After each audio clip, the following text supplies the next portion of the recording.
page 502 et 503 ka tafsir al-Qur'an de sura 45 et 46. wa badalahum feñana be sayi'atu boneji ma amilu din di be golle wa haqa jippo bihim e mabbe ma kanu konko be lati bihi mudum yastahzi'una hibe jalkita wa ilawi al yawma hande nan sakum me yejjitay on kama nasitu mono yejjitirdon liqa yawmikum hawrugol e ngal nyallal mon hada ngaldo wama waakum werde mon den annaru kakayite wama lakum alana min nasirina imorde wallo dalikum ko adi on dum bi annakum sabono ittakhadtum on jogitiki ayatillahi ayaji Allah den huzuwan jalnuri wa gharratukum hudi on alhayatud dunya ngurdan aduna fal yawma hande la yukhrajuna be yaltata minha imorde kayite wala hum be onali yusta'tabuna fabetebe falillahi alhamd kala wadani yettore nde rabbi samati jeedo kammuli din wa rabbil ardi jeedo leydi din wa rabbil alamin jeedo windere den on wala ho kanko wadani al kibriya mawnintina gongol ona goddo go fi samati ka kammuli wal ardi ka leydi wa huwal azizu kanko ni teddudo on al hakim kanko ni yenyu don e nyaawore makko den suratul ahqaf makkiyatun bismillahir rahmanir rahim hamim tanzilul kitabi jippagol nde deftere min Allah ko imorde ka Allah al azizi on teddudo al hakim yenyu do nyaawre mu ma khalaqana samawati min tagirali kamulidin wal ardi lidin huma bainahuma konkon hakkunde majji illa bil haqqi sona sabu gonga wa ajalin e kadi ha ila jal musamman wi angal walladina ben kafaru yeddu bi amma undiru gay ko be wajora ko muriduna hibe durno bal skoni gulu ara'aytum yatela ma tad'una ko wondo rewde min dunillahi ko hewta Allah aruni hollela ma da khalaqu kun dun itagi kanji kati min al ardi imorde kaleti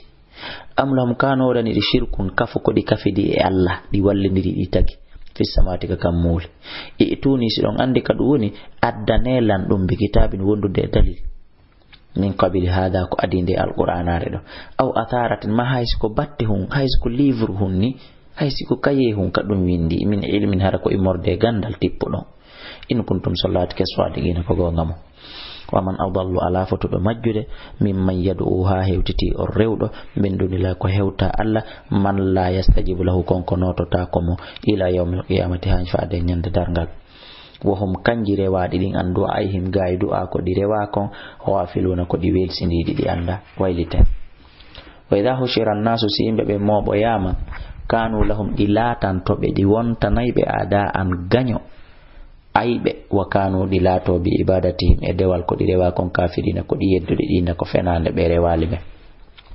wa idha tutula si jangam alaihim eduma be ayatuna ayamen en bayinatin banginade qala alladhina bi ben kafaru yeddube lil haqqi wonande gonga kam lamma jaahum tumande ka aribe be wi hada dum do sihirun kum bila yagal ni mubinun fenyungal am yaquluna ka be wi iftarahu wonde afifindi qur'an uliya to be ni iftaraytuhu sitay mi fifindi qur'an fala tamlikuna li haray on wawa nala min Allah imardaka alla shay'an hayye hunde so fokkiti lallitude tertela huwa kanko Allah alamu buri andude bima tufiduna fi konko be woni jumpude e der mon konko be woni won waludude mudum e boneji kafa bihi kanko Allah yoni shahidan sede bayni wa bainakum hakkundan e modo